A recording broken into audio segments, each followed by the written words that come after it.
আমি সবজি নগরীতে চলে এসেছি বাংলাদেশে, যে সবজির দাম। ওরে হারামজাদা, তুই এখানে কি করছিস? আমি তোর নানি, বল তোর নানি। নানি? হ্যাঁ, দেখো নানি, হাল্ক আমাদেরকে খেতে এসেছে। হাল্ক বেটা, তুই এখান থেকে চলে যা। আমি চলে যাচ্ছি। নানি আমাকে তাড়িয়ে দিয়ে ভালো করলো না, আমি সবকিছু ভেঙে ফেলবো। হাল্ক মামা জলদি চলো, সবুজ হাল্ক সব ভেঙে ফেললো। দেখি।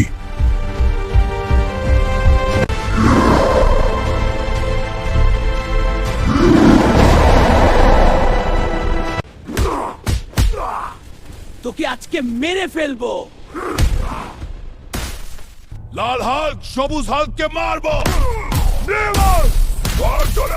এবার শেষ।